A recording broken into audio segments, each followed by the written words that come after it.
I would like to welcome everyone to this webinar that I've chosen to call the Generous Invitation, the password for unlocking the potential of the child diagnosed with autism. It's a kind of wordy title, but I didn't know how to reduce it. Um, I'm really excited about presenting this material to all of you. It matters very much to me, and probably that's why I'm quite nervous about it because I really want to communicate something important to all of you. Um, in terms of the organizational aspect of all of this, what I'd like to do is present, let's say, for an hour, 15 minutes, so that we have at least 15, 20 minutes to take questions at the end. That is really important to me. So the structure of this webinar is different than in classes that I do. That I would kind of like you to generously give me that good hour to present a story, to present the material. Feel free to write in questions and things in the chat if they occur to you. I've asked Shauna to keep track of questions that may come. I won't respond to those questions until the very end. But if you want to hold on to it for yourself, feel free to do that. And then if for some reason I miss it or Shauna misses it, you can always repost your question at the end. And worst case scenario, if you have questions left over that are burning in you, feel free to write me an email afterwards and I will take the responsibility to respond. So, okay, here we go. The topic of the generous invitation. I picked this picture. This is a very personal picture for me to start this seminar with. This is my stepmom. Um, and that's my son on the right hand. And when I saw this picture, I felt this epitomized what I was wanting to communicate to all of you in terms of the posture of the generous invitation. And um, well, I'll go on to starting with the structure of this.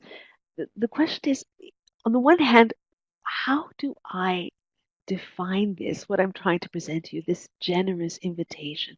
This is probably this first slide is it that I'm going to go to in terms of the definition of the general invitation is probably the hardest part of this webinar. How can I communicate that if you don't intuitively know what I mean?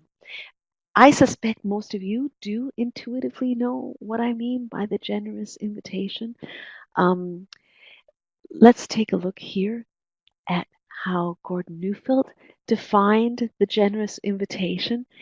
He said, I invite you to exist in my presence.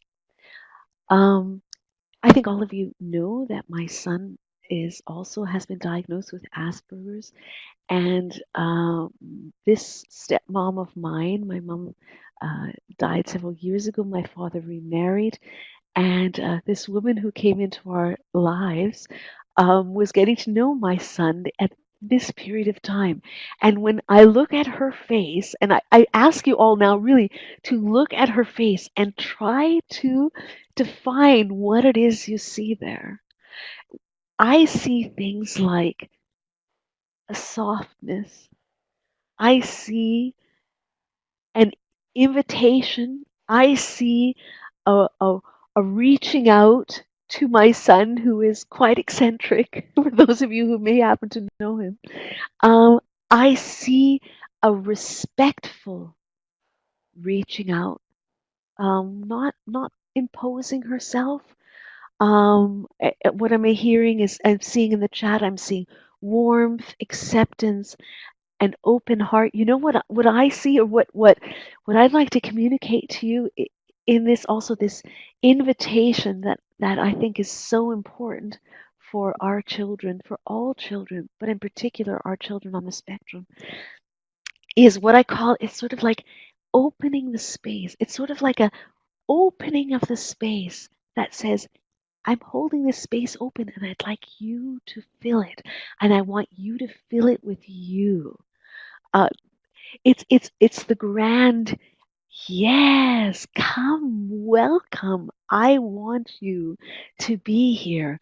I'm excited to get to know you. Delight, BJ, is a really critical word in all of this. As a delight in the existence that is unfolding in front of you. These things are all quite profound and really difficult to describe and pinpoint.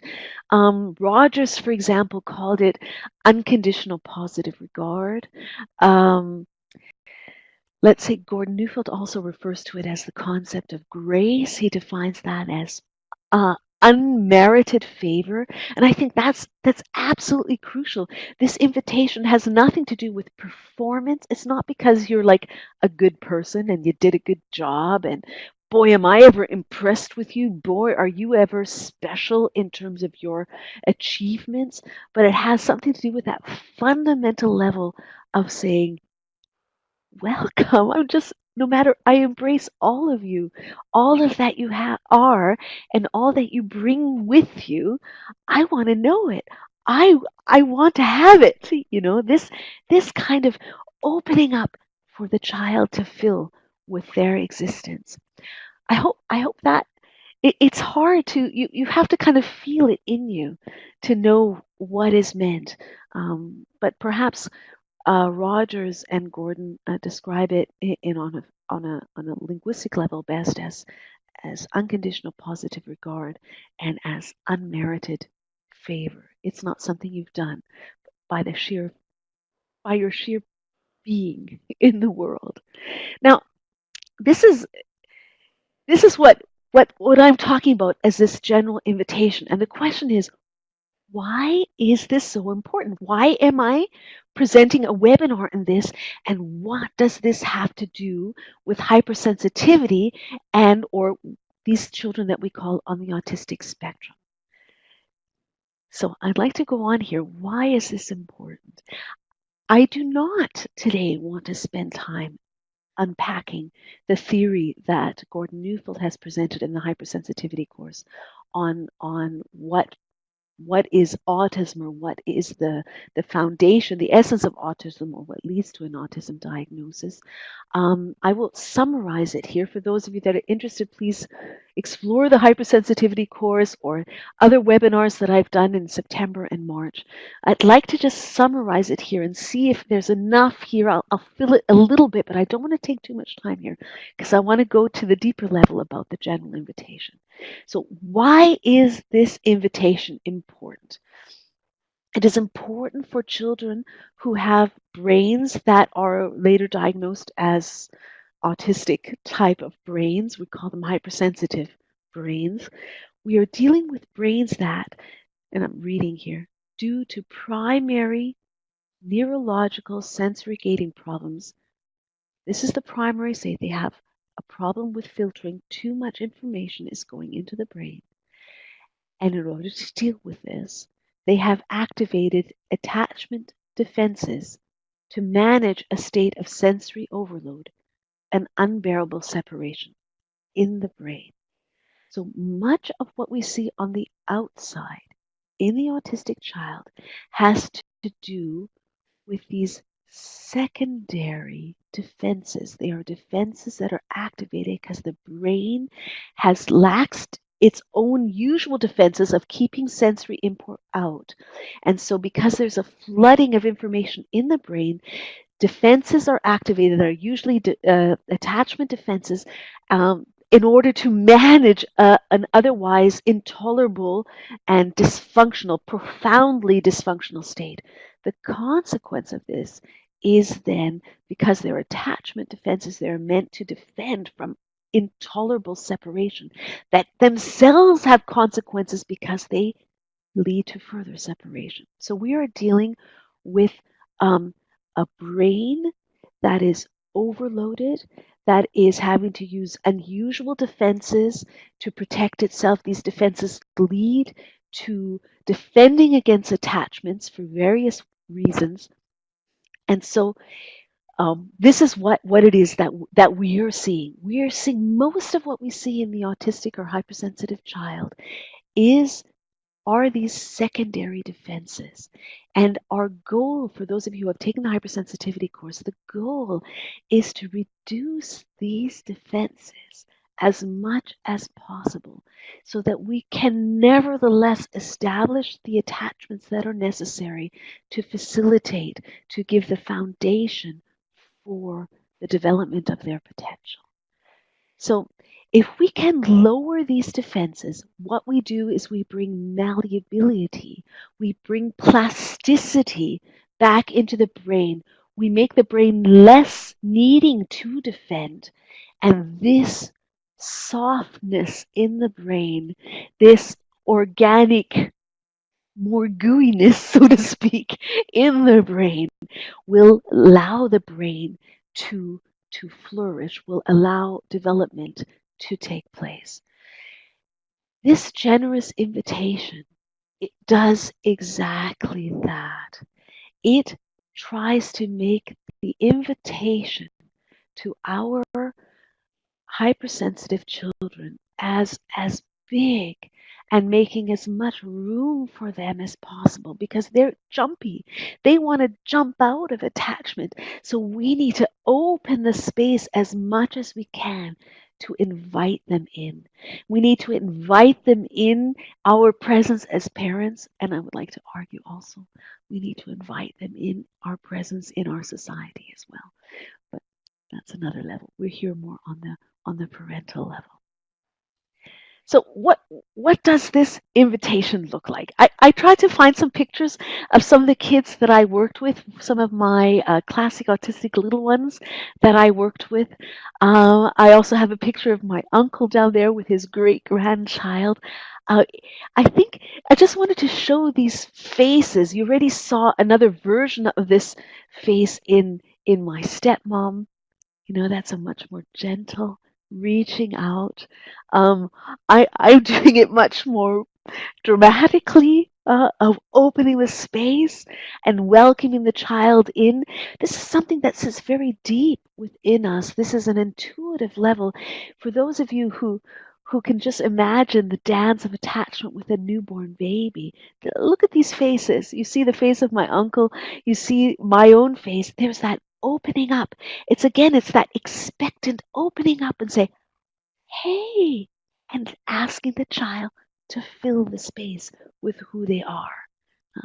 This is sort of the image of that invitation. So why don't I stop the webinar there and say, there you go, off you go, people. Now you know what it is, what it looks like. Then why is this so particularly hard for those of us who are parents of or professionals working with kids on the spectrum? And it is particularly hard. Why is that? For those of you who were at my webinar in September will recognize this slide. I was exploring the emotional world of the Asperger child.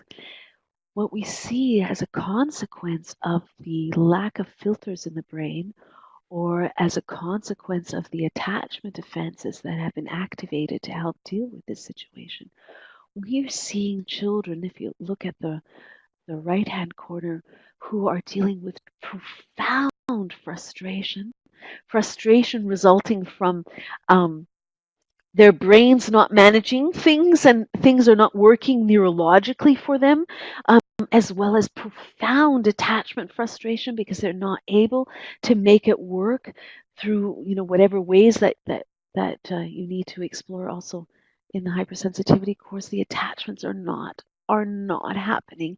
It's too hard. The attentional system is not able to focus. So we have profound frustration leading to aggression. We have profound, in the right-hand bottom corner, profound alarm. So we're going to be seeing a lot of compulsions and phobias and anxieties and fears and electricity and hyperactivity. So so we've got the aggression, we've got the hyperactivity and the phobias and the alarm. We're going to be seeing kids who are trying very hard to control their environment. In the left-hand bottom corner, you see this detail orientation of the brain, trying to get control, trying to hang on, trying to get out of chaos in their brains. So that this can be very frustrating, very concrete, wanting things to be exactly in a certain way and having to define words in a certain way, not being able to change any structures, holding on very tight to minuscule details.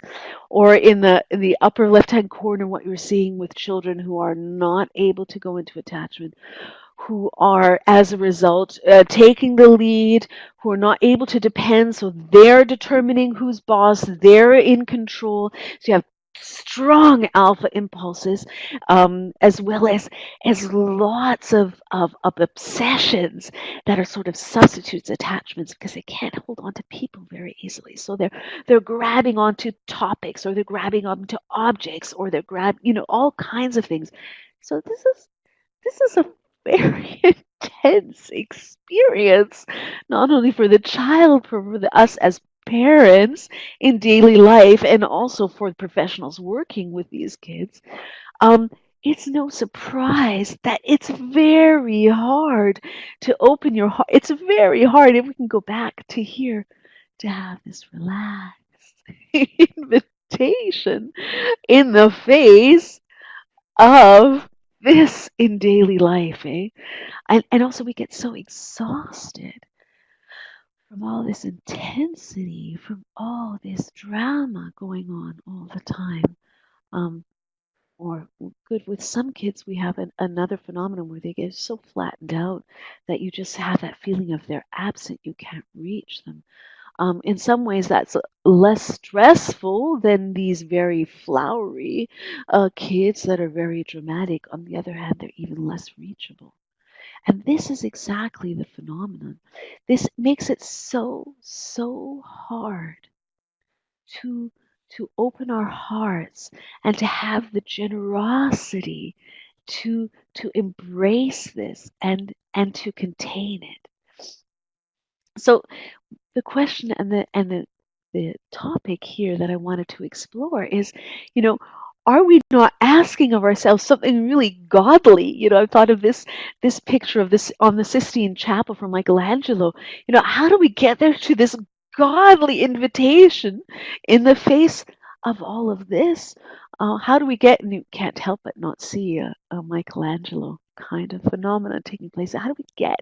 Is it just because she's a stepmom and she doesn't know what's all going on in daily life here? How is it that we can get to this place of embracing all of that and opening our hearts to that? And I was thinking a lot about that, and I thought, yeah, in a sense, it is actually asking something pretty profound of us as parents of kids on the spectrum. How, and so having jumped from this picture, of a kind of godly function that we have for our children, I thought, well, actually, there is an answer to this, or there is at least a certain structure that could help me communicate to you what's needed of us. And that I'm going to present the rest of this presentation on the topic of applying the generous invitation to what Carl Jung and Joseph Campbell refer to as the hero's journey, or in this sense, the heroine's journey. I'm just going to go back and see if I can get this text to work better. Hold on. Here we go. All right. Because very often it's the moms who lead the way here, so it really must be the heroine's journey often. This is a mythic structure. This is a structure that we find in many, many stories from Greek mythology. We find it as a template in most of the stories that impact us about stories of transformation. They are the stories that we see in many of the classic epic films that move us, and that I will include in the rest of this journey of Lord of the Rings or Star Wars or um, uh, many, many. In fact, I would encourage you, once you know this structure, to apply it to all kinds of stories. This is the story of going out in the world and letting yourself be transformed and finding yourself. And there's a certain structure to all of this. And I'm going to explore this here. It has the story. I'm going to explore this here. I'm just going to list it up for you here, and then we're going to go through it as it applies to us as parents in relation to our hypersensitive kids. The beginning of the story is always a story of leaving home because something's wrong. Then there's a journey of hearing the call. The hero is called upon to do something. There's some conflict often associated with that. And then the hero sets out on his journey and has to face his demons, usually his darkest demons, in the process of which he is transformed and is therefore worthy, in a sense, able to find the treasure that he was needing to fix the situation at home. And then he returns home and rejuvenates both himself and his country, his land, his home. And he is transformed and he comes back to transform his home. This is a very classic journey. And this is actually the journey that we need as parents to go on in order to find that place in us that is this generous invitation for our children. So if you will indulge me to go on this journey, and I think you'll see it unfolds here quite naturally and organically, and I think you will find yourself in it. So let's start with step one. Let's start with the journey of leaving home. I picked this picture from Star Wars. I don't know, for those of you who know that, this is where Luke Skywalker goes back to his home and it has been destroyed. His aunt and uncle has been killed, and he realized there's nothing more for him there. And there's something about this picture that is really relevant to our situation, or where we have to start in our journey. Perhaps after our child is born, our child that later gets diagnosed or is recognized as being hypersensitive, we realize that something is amiss. Things are not as they should be. I use the quote from Hamlet: "The time is out of joint." This is the place where we start smelling that something is awry. This is not. It takes sometimes a while to get there because for me, it was because my son was my first child, and there is often quite a bit of resistance, and we surely want to be open to our children being different and individual, and yet we begin smelling something that this is too hard. And this feeling of like, wait, this is not what I signed up for. This is too hard. And that feeling gets louder. This is too hard. Something is wrong here. And that is an incredibly important first step to arrive at. A lot of the parents that I work with in parent consulting spend a lot of time here, even long after they've received a diagnosis. There's still that feeling of like, oh, my kid is actually just like every other kid, isn't he? Or it's like, and yet there's that journey that's needed to recognize, no, something is amiss. What do we need to land at this place? If we get stuck here, well, I'll explore that in a moment. What's needed here, and what I spend a lot of time with parents when I first start working with them, is the recognition of like, oh, this is not the child I had imagined having, and this is not the life I had wanted or imagined. And suddenly thinking like, oh, the life is not going to unfold the way I pictured it, or the way it does for other parents. And this is quite alarming and shocking, and it's a very difficult process of letting go of those old things. It's like Luke Skywalker having to let go of his home and saying, no, this is not it. This home that I had imagined is gone. It's not there. It doesn't exist anymore. And this is incredibly painful. This is a grieving process that cannot be underestimated, especially for parents who have not had a child that is not likely to go the normal journey the way other kids do. This is really painful, and there's usually a lot of resistance, and there's usually a fighting against, like in every grieving process, of like, no, no, no, this is no, I will not accept this. What does it look like when we can't accept this? We see a lot of denial. We say no, it's no different, really, not really. It's just more intense, or than other kids, or we see a lot of blame, especially on the child. We see, like, if he would just try harder, if he would just, he's just spoiled, really. We've just got to, and or there's resentment of saying things like, man, this isn't fair.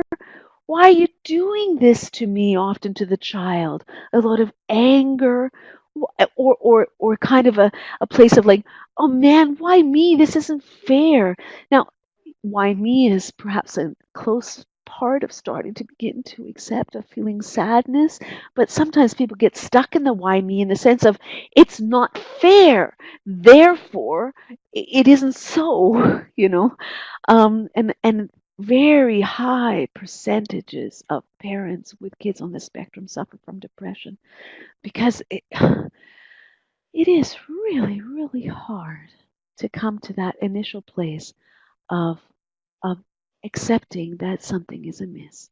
And this place, though, is absolutely essential. And this is only the very, very, very beginning of the journey towards offering an invitation to our child that it needs to begin its journey.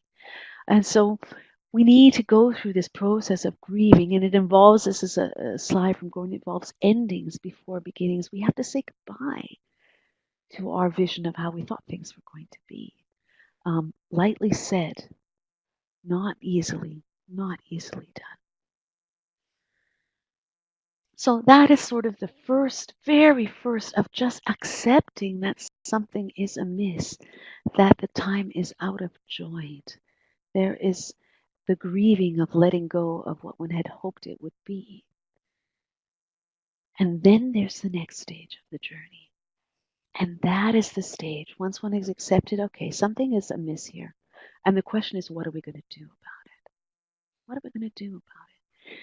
And I like to call this stage hearing the call stage. What that means is we're asking ourselves in this time, what am I going to do? What are we going to do? And in actual fact, like in any hero's journey, the answer is you are being called. You, as the parent, or even as the professional, you are being called to answer the call of this child. I like to take this quote from Lord of the Rings. I don't know if you know this movie. This is a scene that always makes me weep, always, always, every single time, and that is the scene in Rivendell where the people have gathered together, all the representatives of all the different races in Middle Earth. And they're discussing what are they going to do about the ring because it must be destroyed. It is evil. And to save the entire Middle Earth, this ring must be destroyed. And that journey is likely to be highly dangerous and very challenging. And there are all these warriors and diplomats and all these very experienced people arguing amongst themselves. And then there's this little tiny hobbit from the Shire, completely inexperienced, never been exposed to the world. And he hears the call and realizes, oh boy, it's me. I need to take this ring. And he says, ultimately, I will take this ring to Mordor, though I do not know the way. And that's exactly what the response has to be. And all of this chaos and confusion and think this is also serious and we've got to do something, realizing it's you. You are the answer for your child. You may not know the way, just like Frodo did not know the way to Mordor. And yet he knew he was the answer and it was going to be him. And this is a similar kind of place that we need to realize. We need to listen to the call of our children and realize that I am the answer for my child. Nobody else. Now, I say that and say, well, why is this so hard to hear this call from our children on the spectrum? And there's a very good reason for that. If you all look at this child looking at you right here, you look at that face and it's looking right at you and it is clearly saying, give me, respond to me, give me attention. It is not hard to respond to the call of a child who is looking at you like that. But our kids on the spectrum are not looking at us like that. They are looking away. They are not in attachment. And this is why I use this image of they are like the child down the well. And we have to assume, and I talked about this in an editorial that I wrote previously.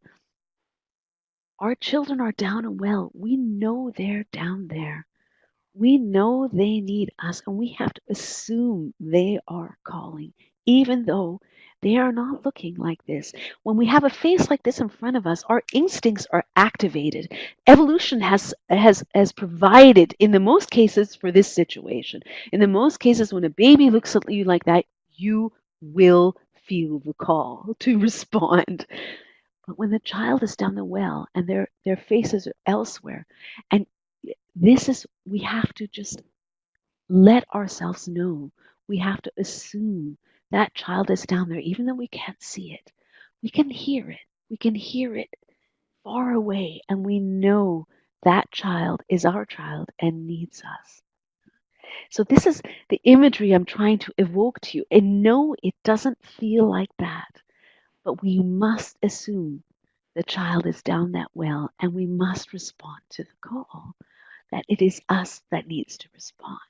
Now, it is not uncommon and a very normal and natural aspect of this hero's journey is what's called either as a stage or as a syndrome, so to speak, the reluctant hero. And that is the hero who says, me? You can't mean me. This is serious business.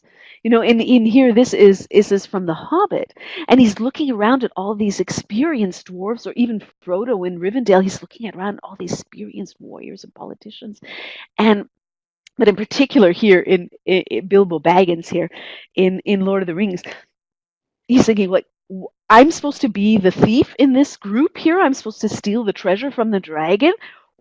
I'm not a thief. I've never left the Shire. You surely can't mean me. I'm no expert. I have no experience here. And that's often a part of our response in these situations. We often look for the answers to the others. Like, my goodness, there's way more people who know more. There's experts. There's specialized programs. There's all kinds of medications. Surely these people know more than me. Surely they are the answer. Surely you don't mean me? And this is a classic part of the hero's journey that the hero asks himself, it can't be me that's meant. I'm just your normal, everyday, average kind of guy. I'm not a hero. And then they respond to the call, and then they find out that they indeed are. So I just want you to say that this journey, this place of being the reluctant hero is absolutely natural, and it has to do with our own insecurities and just feeling like a lot of in society also mirrors that to us, that says there's experts who know more than you, leave it up to us. That is not what I'm proposing. In actual fact, they don't know more, and they're not the ones who are going to be able to answer this call. This call is sent to you from your child, and it's for you to answer. So let's say we're now at stage 2. We've realized that our home it's time to leave. We have to find something else to do. What we envisioned is no longer what's going to be happening.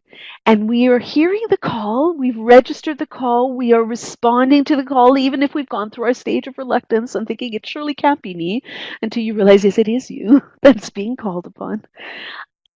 And so we head out on the journey to conquer the dragon, find the treasure, save the princess, whatever, or find our invitation for our child. And when we head out on that journey, there's something inevitable that's going to happen. in finding a place, that place in us to invite our child and to embrace all that our child is with all that intensity and complexity and messiness and difficult and exhaustion, um, we are inevitably going to be stumbling on something about ourselves. We are inevitably going to be facing our own demons. Why is that? There's a picture from one, this Obscurious, I think it was. I could have also put Darth Vader here, but I chose this one. Why is that? Why is it inevitable that we are going to go out and begin facing our own limitations and our own selves? Because by wanting to invite our child, we are going to trip over how we were invited or how we feel invited through our childhoods, from our society. It is very hard to embrace all that our child offers, especially with our kids on the spectrum, with all their messiness and with all their intensity. um, we are inevitably going to be hearing like, that's not okay, that's bad, that's not allowed. um, all of those messages that we got. And here, this is a classic picture of the attachment conscience that Gordon Neufeld puts together. There's that very small cookie cutter frame of what is acceptable, whether from our parents or from society, and then there's us on the outside, and much of us doesn't fit in there. But we always often try intuitively, and nature tells us to do this because we've got to try to make our attachments work. So we squeeze ourselves inside this cookie cutter and try to make all of this other stuff that doesn't fit go away, so it doesn't cause problems, so that we can hold on to the people, or that so that we can hold on and that people will hold on to us that matter to us. This is a very natural phenomenon, and it happens to every single one of us. This is not just neurotic for some people who have particularly troublesome childhoods or something like that, although that will be harsher in those situations. It's it's just human nature. It is a part of all of us that we have. And so here we are, having all squeezed ourselves into some little cookie cutter in order to make life work and make our attachments work. And suddenly we get one of our hypersensitive kids who are volcanic in their emotional intensity. And we are confronted with the exactly things that we were not allowed to express. Now, I talked about this in the editorial that I wrote for December. I'd like you to guess who that little one is. That's me. That now I was a very, very good girl. Can't you see it? I told you in the editorial that I was Shirley Temple. I think I've proven it with this picture. I was so good. Oh my goodness, I could read what people wanted from me, and my worst fate was I could read what they wanted and I could deliver it. Deadly. I could deliver it almost without exception. And this just reinforced the need to be this very, very good girl. And what happened? Well, first of all, I had a brother who was not good. He was bad. Forgive me, brother. He wasn't really bad, but that's how I understood it. I was good and he was bad. And that just made it all the more clear to me how terrible it is to be bad, because he got in mass trouble. So I watched him getting in super bad trouble, and that just made it all the more clear to me that this role that I had chosen, this very good girl, was a good deal. Well, now I spend a lot of time in therapy trying to work that one out. Um, and I thought I'd done a pretty good job of realizing that that has massive consequences and that there's much more to me than what my very good girl would allow herself. Now, and then I had my son. This picture on the right is my son at Madame Tussauds. Um, and he wasn't he wasn't so sweet. Oh, well, he was when he was little, but when he got a little older, there was a lot of intensity. There was a lot of screaming. There was a lot of aggression. And I'd like you to just look at these two pictures. Eh? Imagine this little girl here on the left-hand side, how she responded to that picture on the right. Um, Pretty alarmed, pretty alarmed. And that was my journey that I had to go through to invite my son. I had to find a way because I was way too successful in being good. I had no aggression in me, I thought, and I had no expression of aggression in me. That's true. Um, and suddenly, my son, in order to invite him, was forcing me to expand my invitation, and I had to trip all over my childhood all over again, trip over all of society and saying, girls are sweet and good. I had to find a way to not only embrace his intensity and frustration and expression, but in vice versa, I had to also then do it for myself. Finally, this is the great gift that nature gives us, that by embracing my son on the one side, I also had to make room for that little girl there over there to not be quite so sweet all the time. It's a very, very critical journey. And what it involves actually is a journey where I had to confront once again those places where I had not been invited, where I had squeezed myself into a pretzel to be lovable and cute and adorable and all of these things. Um, and I had to also grieve that the time had passed for me. I was not a child anymore. I I had to watch that I don't look and then look for people to embrace that now. The time I'm no longer that little girl over there. I think that's very clear. I'm a grown woman now and I'm a mom. And the time where I will be invited in all of this is over. And again, we have a journey of grieving. We already started with a journey of grieving, and we're continuing this journey of grieving, of realizing that I haven't been invited in this area, and my son is demanding it of me. I must find it in me to invite that in him. Gordon Neufeld talks about this in another presentation on the topic of grace, where he's saying the different phases of adulthood and parenthood. Um, so that in childhood we are waiting to be invited, and we are seeking answers and fulfillment from our attachment needs. In adulthood, what should be happening is we are inviting ourselves, even those aspects that have not been invited, or letting go or grieving where we have not been invited. But guess what? Lots of us don't land there. Lots of us don't come there in adulthood, and we get chance number two. And that was surely my chance number two, which was I became a parent. And suddenly the demand I felt to invite my child with his suffering and his intensity and his frustration and all of that ugliness of aggression that was destroying things, I knew that I had to give him that invitation. And in hindsight, I was able to go back and invite myself. That is the unbelievable transformation that takes place for us in this journey. It's not something you can force. It is something that happens spontaneously. And this is what I'm talking about here in this Escher drawing. On the one hand, we're trying, it's not clear who's doing what or what's happening when, or, you can't do it as a goal. It's something that you feel the call. You know you're the answer. And you must invite, and suddenly you are there and you are doing it.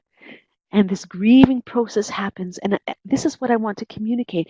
It's not something you go, okay, I must try to invite my child. I must open myself for his aggression. No, that's not going to work for you.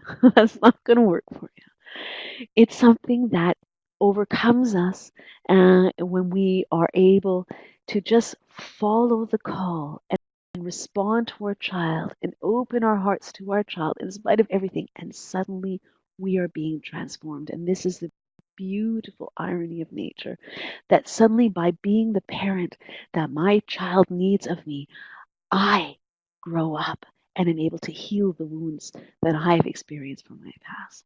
Profound, profound experience. And I would argue, for any of those who have experienced that, would also argue um, there is nothing more powerful in terms of transformation. So, in essence, that is the hero's journey that we need to go on for ourselves. So, it's about recognizing and grieving that what we had imagined is not so. And it's responding to the call of our child, even if it's the child down the well who's not calling so directly that we can hear it. And hearing yourself is the answer.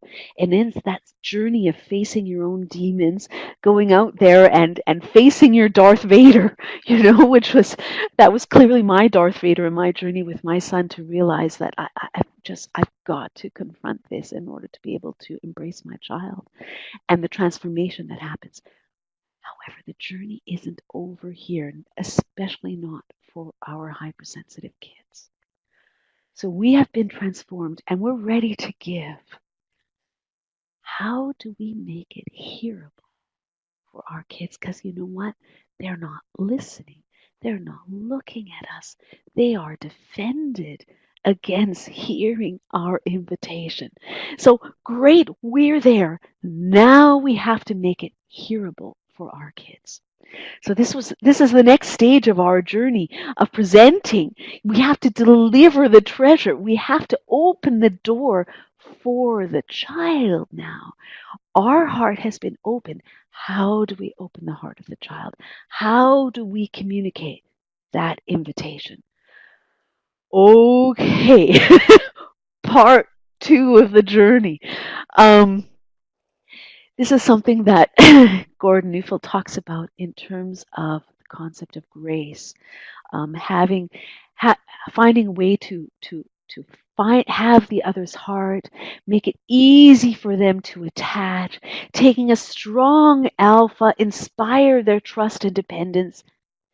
Yes, that's exactly what you need to do. However, what happens when we are dealing with a child who is defended against attachment? How do we get in there to communicate our invitation once we've found it, Um, well, so again, here, this is sort of my transition here. What we need to do, and this is the slide from the hypersensitivity course. This is the brain, the hypersensitive brain, this detail-oriented, non-connected, firing all over the place intensity detail brain. How do we get in there to make it hearable for that kind of a brain? What we need to do, and this is something that for those of you who had access to my webinar in March, I would encourage you to look there. I go in more detail talking about how we can do that.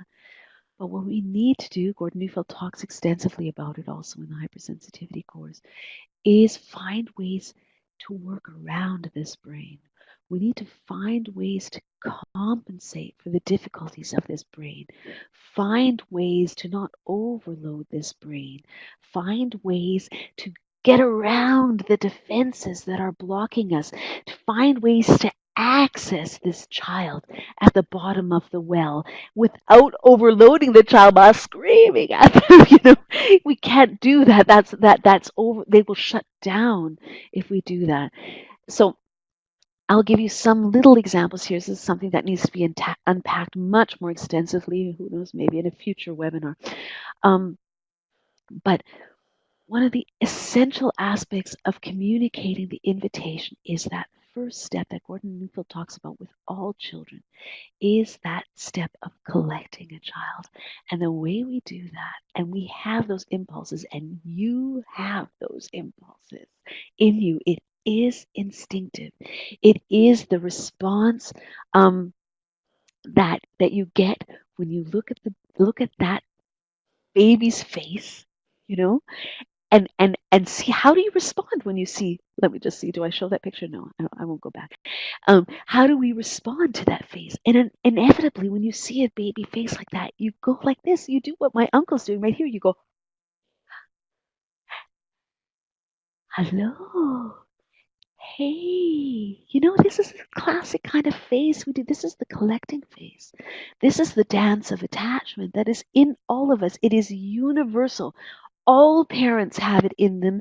The dance with infants is almost universally identical. And it has to do with that kind of slowing down, making room, getting into play mode. And we'll get right into that a little bit more. And finding a way that's right for each individual child, just like you do with a baby. I'm a total baby freak. When I see a baby, my whole body, my face does all of that immediately. And then you watch the baby, and if the baby's going like this, I go, oh, okay, tone down, Jill. Okay, this is too much for this baby, and I go, or I go to the side, or I do all these things, just like we do with babies. We all do this. This is the part of us we need to find in order to communicate our invitation. And frankly, by the way, before I go into the next slide, I spend a lot of time, especially working with my classic autistic kids, the little ones. I'm just collecting. I spend most of my time just communicating the invitation. And the best way to do that is in play. We can't see the slide so well, I realize, but in the context of a safe relationship, we'll do this dance of attachment that we do with babies. And that is a dance, that is play. We activate the play mode in these little ones. And when we do that, the brain switches over into something amazing. Um, this is something for those of you who are interested in this. In 2019, we'll be presenting the play material, and I'll be involved in that. This is just absolutely um, a game changer for our kids on the spectrum, because the part of the brain that is activated when the play instinct is activated is a part of the brain that lets down defenses. This is the place where it's fun, it's safe, it's not for real. We can risk some things here. And when it is activated, it's quite magical. When it goes on, the light goes on, when I can work with my little classic autistic kids and get them in, and it's a tricky dance. I have to sort of find a way to play into the attachment and get a little bit of the invitation out there. And if I can get their eye contact and I can hide and begin a game in some kind of way, as soon as they get, we're in game mode, we're in play mode, bang, we've got the smiles, we've got the eye contact, we've got something happening that is absolutely different from what they're doing when the play mode is not activated. Now, granted, it is not easy to activate this, and sometimes it takes a long time. You have to be sometimes quite clever to find ways in. But once you're in, and that's the feeling I have all the time, it's like, I'm in. I got it. The eyes go wing, and the eye contact is there, and the sparkling is there, and the smile is there, and I know I'm in. And this is where we can start communicating that invitation. This is where the invitation starts being able to land, because it's not enough that you have the invitation in you. It's got to land by your child. And that's the rub. So play is nature's back door. It's the best way. All of a sudden, this is one of my classic autistic kids playing hide and seek, peekaboo, with the door. Once you can get this cooking, all of a sudden we're smiling at each other. We've got eye contact. We're all sparkly. And what is it all saying to that child in that play mode? It's saying, hey, I like being with you. Hey, this is fun. Hey, we're a great team. Hey, come be more with me. Yeah, it's fun to be with you. And that's exactly what we're trying to communicate to the child, that deep invitation. And I find the best way to do that is in play. I think that's where nature intended it also with our infants.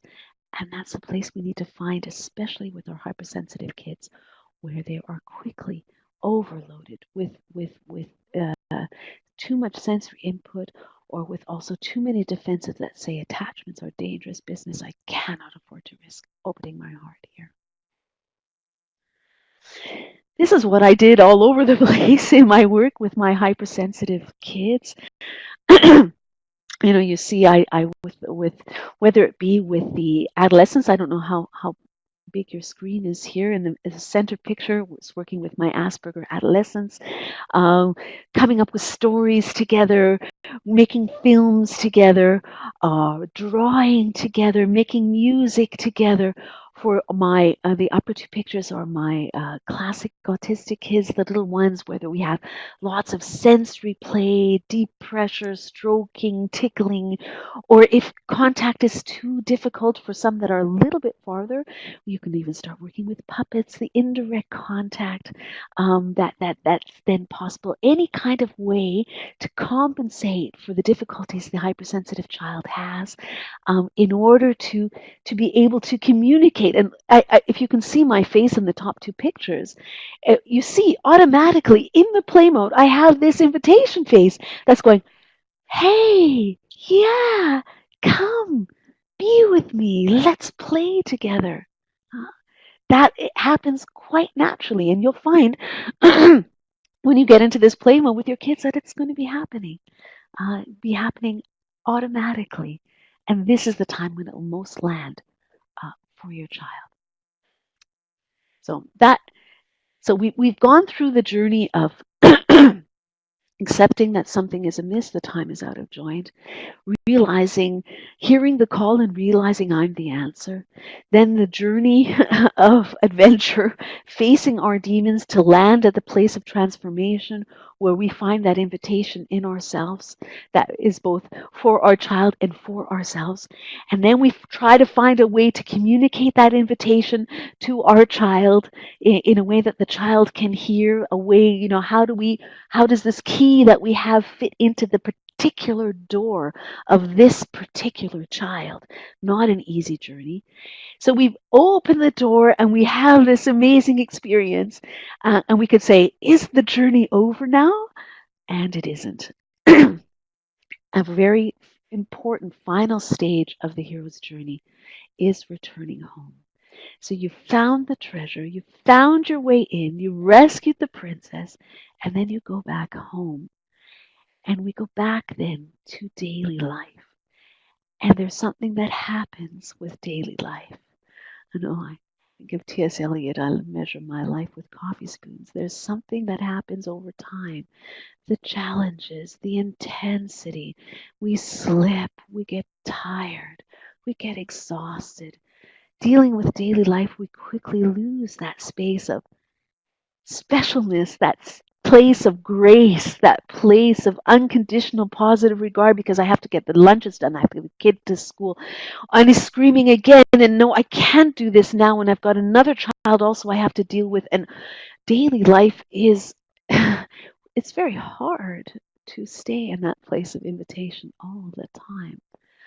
And what does that need, that daily life? And I'm going to flip around on the slides here a bit because I didn't want to make too many slides. But it's dealing with daily life. The challenge is, how do I stay soft? That's my great challenge in order to keep offering this invitation anew. I have to find a way to not harden up, to not get angry, to not retract on all this, the tears that I sped of accepting how things are and accepting my child for who they are, and suddenly getting tight again. Because daily life does that with us. And again, we need to go through once again, over and over again, the journey of tears and realizing, this is hard. I wish it were different, but it isn't. And there it is. And I get back on the horse and I go back. An incredible daily life journey that goes over and over. Again, also an absolutely essential aspect that we all must understand. There is no perfect invitation. We may find that invitation us, but guess what? We're going to go through life and we're going to trip over and over again about new aspects where we are tripping over our attachment conscience, where we are tripping over um, some other aspect that we didn't know we couldn't invite in ourselves, where we're having trouble inviting with our child, and we have to go through the whole journey all over again. I beg you to reinterpret those moments when you recognize that and say, well, thank God I know this. Again, this is your chance. This is also your chance to expand and embrace more and more of you in order to be able to do that for your child. This is your way of reaching your human potential as well. But we also need to accept that there is no perfect invitation and there will be blind spots and you will not see them. And we all have those blind spots. And there it is. We are not perfect, and there is no perfect invitation. There will be limits to what we can embrace in ourselves and in our child, and we can do our best. And again, what that means is staying soft and realizing I'm not perfect and I'm not going to do this perfect. And it could be that sometime my child is going to mirror back to me where I failed them. And there it is, it's going to happen. And I'm going to do my best. And I'm going to have my tears about that. I can have it in ahead of time, and I'll have it when my child confronts it with me and realize I failed them somewhere. And that is simply the human journey. You know, that is what it's all about. Um, and we have to realize that it is a never-ending story. The challenge is over and over again in daily life, having done sort of this basic journey of finding the invitation and realizing that your child is a hypersensitive child, and and embracing all the uniqueness and the intensity and the messiness of it all. And we're going to have to do it over and over and over again, keeping our hearts soft and having a journey of tears. And I'm coming close to the end now, and I couldn't help but think of this poem by William Blake, uh, that I would like to read. And it says, "It is right, it should be so. Man was made for joy and woe. And when this we rightly know, through the world we safely go. Joy and woe are woven fine, a clothing for the soul divine. Under every grief and pine runs a joy with silken twine." That for me, I know this is a description of life, but I think that is the description for me of this journey of of having a child, a hypersensitive child that has its challenges, and going through this journey of finding an invitation, of accepting the challenges of the child, embracing their intensity, going through the pains, and realizing this is also your chance to, by embracing your child, embracing all of you, that our children are not bringing something that is non-human with them. You realize what they're bringing is just intensely human, and by making that space inside of us, we are inevitably also embracing ourselves. What a great chance we have ourselves to develop. And so I realize that there's a journey of tears and there's grieving to do, but there is also great joy underneath every grief and pine, the way William Blake describes it. And if we can find that in us, if we can make room for our child will flourish. This is a beautiful slide that Gordon recently developed. Opening that space, nature will then take care of your child. Nature is at your back. If you can find the space to embrace and make room and hold and contain your child, you will see your child developing. This is the key. And this is what I meant. This is the password. If we achieve nothing else with our keys but just this invitation, I wonder if we even, there's, I know we need help and we stumble along the way, and it's always useful to have somebody who can also give us a little bit of a map as to where we go. But ultimately, if we can find our place to this invitation for our child, nature will do pretty much the rest for us. And that's why I often say, and this is where often a lot of my parents stumble in the parent consulting that I do, where they say it's not moving and it's not moving and why isn't it moving? And then I often have to try to send them on this journey, on this hero's journey of finding the invitation in them. And when they do, we start seeing movement. This is often a very fundamental stumbling block.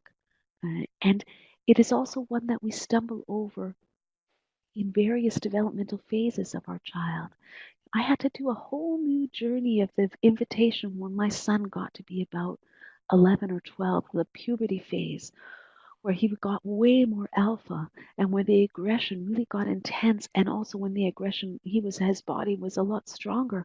And I had to really find a new journey of, or I had to go through a new journey of invitation at that phase. So it never ends in the development of our children. It shows us new battles, things that we could accept from a little one we may not accept or cannot accept in a 13-year-old or cannot accept in a 17-year-old.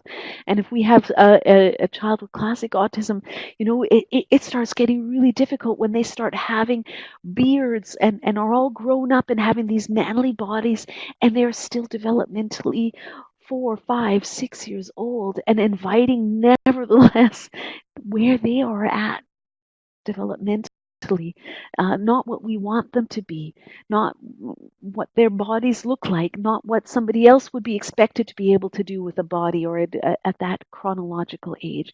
But again, going back and opening the door and say, this is where it is, and inviting that child, adult, in the place that they are at that time. So this is where I'd like to come to a close with this presentation. I'm really keen on hearing your responses.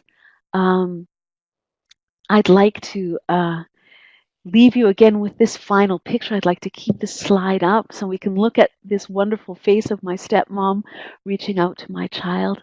And I would just love to hear about how that sits with you. It's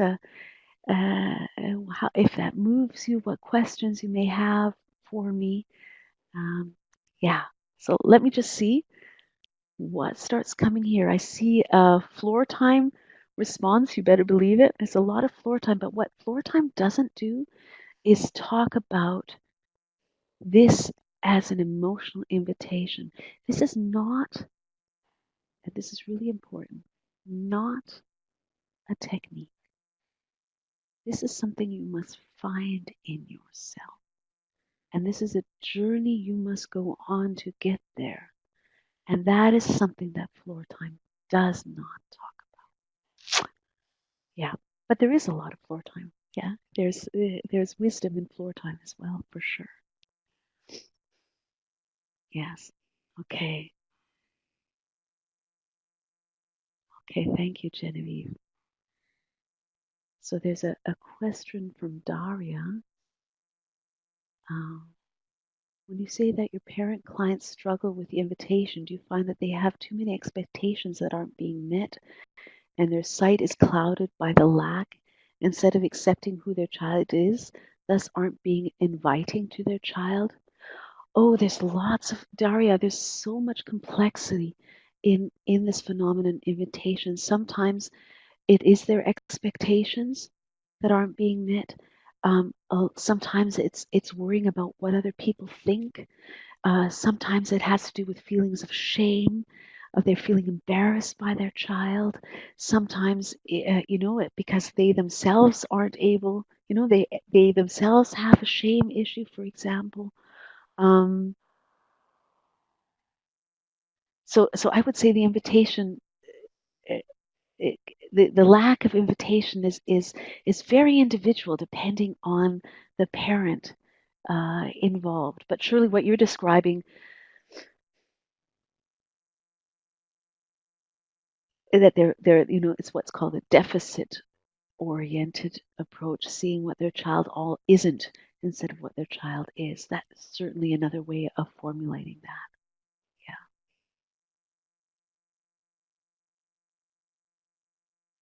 Oh, Deirdre, you like the hero's journey analogy. I'm glad. I wasn't sure how that would work for everybody. BJ says to be able to learn how to do this with each person I meet, starting with my family. Yeah. Yeah. If you're working as a therapist, that is part of it, isn't it? Yeah. But when it comes to our kids, it goes even deeper and is even more profound. Yeah. Yes. Yes, it's the R in the model, the relationship. Yes. But we don't have the R in the model, the relationship. We talk about it on a different level, Daria. So I do think that there is a fundamental difference going on. But of course, yes, relationship. I was trained in floor time. That's what I started doing. Yeah. I left floor time, but for that reason. Yeah. But yes, it's a great resource and has a lot of insight to offer us. Okay. Kita is saying, I so appreciate hearing the reminder that we will trip up all over ourselves regardless of our invitation intentions. Yeah, that's it, Kita. It's walking the maze.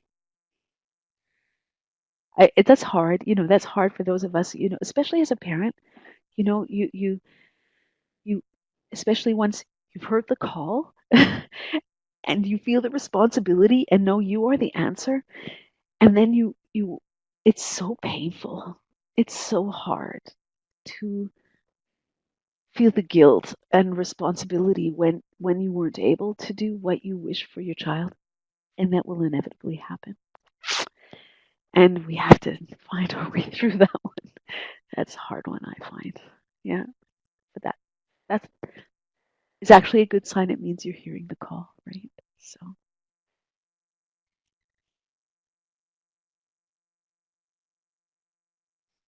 yeah. Okay, Leland, glad you feel that it was important to acknowledge how hard this journey is. Yeah. Yeah. I'm glad that that came across. Daniel, we all need to be Frodo and bluff our alpha until we find ourselves being the natural leader. Oh, yeah. So I need to be a strong leader that always invite the invitation to exist in my presence. Yeah. Just remember that line from Frodo. It's the greatest line. It's, I will take the ring to Mordor, although I do not know the way. I mean, he's trying, he says, okay, I'll take this ring and I probably will die. And it's a horror, it's a really intense journey. And I'm going to try to save the entire planet. Um, but I will do this, but I don't know if I have to go right or left right now. Yeah, and so that's how it feels. Eh? That is how it feels. Daria's saying that's what I find with my parent clients, and is that they really are so caught up in catching their child up, the deficit perspective. Yeah. Yeah, that is a danger, of just working at like I've got to try to get my kid caught up. I've got to try to make them normal. I've got to try, instead of putting all hey, this journey of generous invitation, it's hard. It costs a lot. It's not as if this journey is an easy one as opposed to, working to catch a child up and training and doing all this stuff.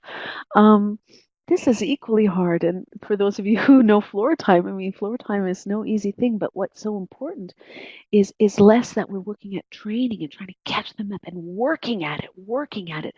This isn't work. This is this is the human journey. This is this is the existential journey. That's why I use this hero's journey. It's the journey to the self. It is the opposite of work. It's the journey of finding meaning to your life. It's nothing deeper than that journey. Yeah. So I'm reading from Genevieve. How has your own process of accepting the outside of the cookie cutter part gone?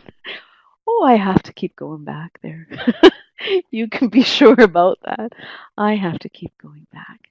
But I need to tell you there's something, Genevieve. And this is something really important. I actually wanted to mention earlier, but you're reminding me to say it. I am deeply and eternally forever grateful. And I could say this with tears in my eyes, but I won't let myself go there right now. To my little classic autistic kids, they helped me so much to embrace outside of my cookie cutter. They tested me and they gave me all kinds of experiences, and I stand in their debt eternally for my journey, and that I could then pass that on to my child. So, yeah, that deep indebtedness has to be said out loud to my little ones. Yeah, I always call them my little ones, my kids. Yeah. Okay, with some of the other responses here, it's starting to come in. So the hero's journey, let me see, resonated with Nancy as well. I'm glad to hear that. Okay, Joanna also responding to the journey.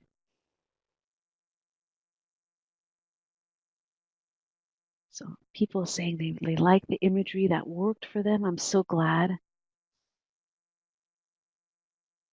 Isa's saying it to immerse yourself in this picture over and over again. Yeah, and that is the journey. I hope I communicated that clear. It is never a one-time deal. No, it we sometimes have certain journeys that are really more pivotal, like milestone journeys, milestone hero journeys, and then there's the daily life stuff, the refresher, the refresher journeys, and all that stuff. That is inevitable. Yes. Sometimes parents are so tired, said Natalia, and they're just not able to start the journey. Can we help them somehow after just being with them in grief? The grief is the place. We have to start with leaving home, you know. And when the grief gets there, they will there is something about the grieving process that paves the way for new beginnings. So I think that's being said. Um, if we can also find ways to both help the parent grieve in order to come to the end of and to the letting go of what they had wished for, and if we can also help them understand their child and endear them to do the matchmaking for them. This was absolutely critical so that when they see how great I find their child and how much fun I have with their child and the stories they tell me and how I can laugh about that and think, oh, this is such an amazing child. I'm so moved by this. And once I start talking like that, they start seeing it and they start finding it in themselves. And those, that's how we can start helping the invitation start happening in the parents that we work with. BJ saying, can you please explain what you were just talking about with floor time having left? Floor time. Yeah. Well, there's something about floor time that does tend to get a little bit more technical. And you start doing, I don't know if Greenspan started there or wanted to be there. It certainly has deeply gone in this direction since Greenspan's death. He was violently opposed. Violently is too hard, but vehemently opposed to the tendency of floor time to move in the direction of ABA or marrying or working together with ABA. I was actually in contact with Nancy Greenspan shortly after Stanley Greenspan died, and we did talk about that. So there has been a movement in floor time to the concept of also counting circles of communication. This can start getting quite compulsive, and um, for those of you who know floor time, or also the pressuring of getting the kids up the developmental ladder. I realized that they were under pressure to to prove that floor time works, and lost perhaps the patience and the generosity in terms of the generous invitation, the generosity with the children to unfold because they were under pressure to justify financing, things like that. So I think it's a complex story there with floor time. For those of you who are on campus, that I do actually somewhere in the practitioner course have uh, uh, uh, a practitioner seminar that I did with Gordon several years ago about floor time in comparison to the Neufeld Institute or the Neufeld paradigm. So for those of you interested, you could check that out. That being said, I think floor time is probably the best thing out there at the moment until we get out there a little more. But I do think it's the best. It's at least an important alternative to ABA. So I think you can hear that and see that for those of you who know floor time, how much I am indebted also to floor time in what I'm saying. So Dari is saying, I'm hearing more and more self-advocates who promote neurodiversity over disorder talk. Yeah, about the fact that their brains are different and not dysfunctional. They say they don't have developmental challenges, but differences. How would you address this concern? Or wouldn't they feel it condescending to hear that the parent is the hero having tears over their reality?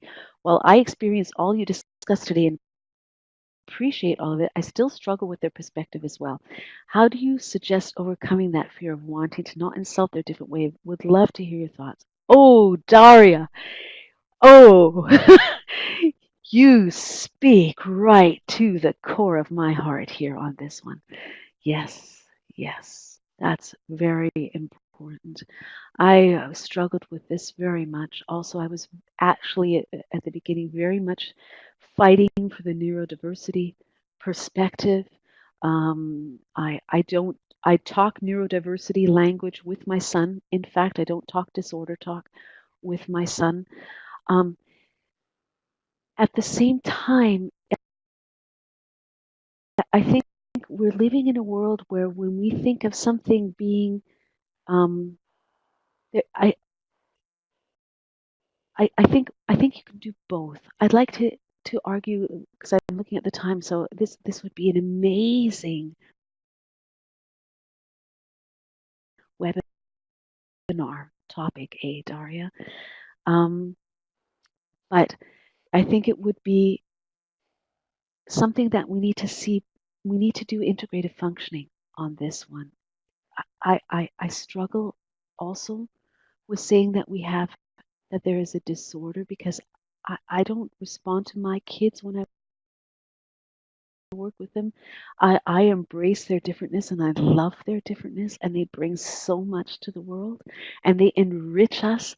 And I say often, like for me, is this like my dream job because I'm a Star Trek fan and I love just going out there and exploring new planets and discovering all kinds of wild and neat things that these kids show me and widening my world in that respect. So on the one hand, I very, very much embrace the attitude of neurodiversity.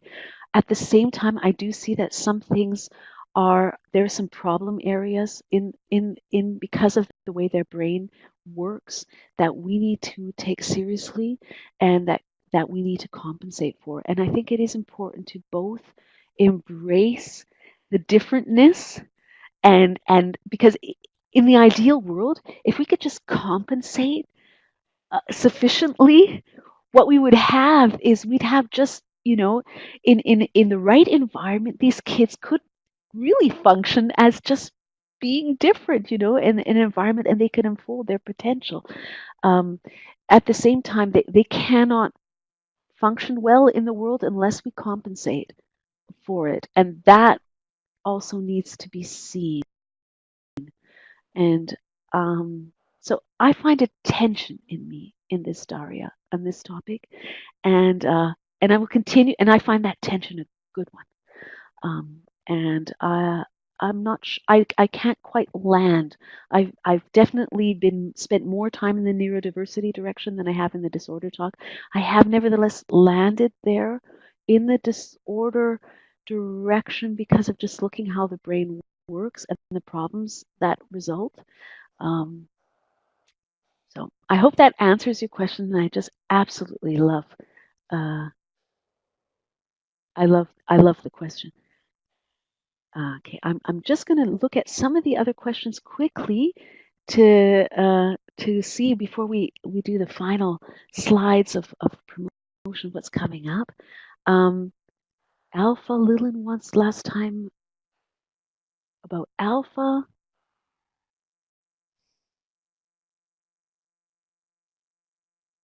Yeah, you can try trumping the Alpha Lilin. I work with the Alpha. I go with the Alpha. I give them the space. But you know what? You know what happens when you generously let them be Alpha is that you actually are trumping them, you know, because you're saying, oh, I see you want to lead right now. Well, feel free. My pleasure. Here you go. And suddenly I'm inviting and giving them permission to be alpha. But the topic of alpha and autism in January, I actually did a 2-day workshop on exactly that topic, and it does need 2 days. So that's, I can't explore too much of that right now. Yeah. Let's see. If there's any other quick questions I can pick up on? Okay, Dana said she's a teacher working with these kids. Yeah, your journey as a teacher, your hero's journey. I'm glad to hear that you were able to translate that to your context.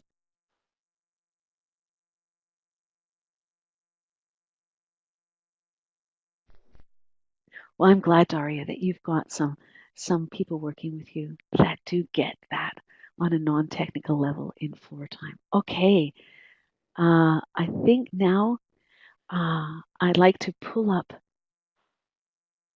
some of the slides right for the end just to give you some ideas of things that are coming up that might be interesting for you. Um, hold on, here it is. Yeah, so I'll be doing Play 101 in January. This won't be autism or hypersensitivity specific, although those that know me realize my examples that I bring in are always have to do with that. So this is finding a way to bring play into our lives and looking at the function of play and the importance of play for development.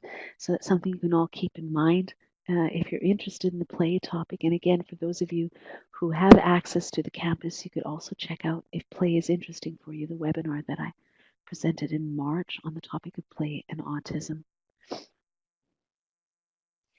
Daria, yes, is absolutely different from the play course from a few years ago. This is completely revamped, completely new.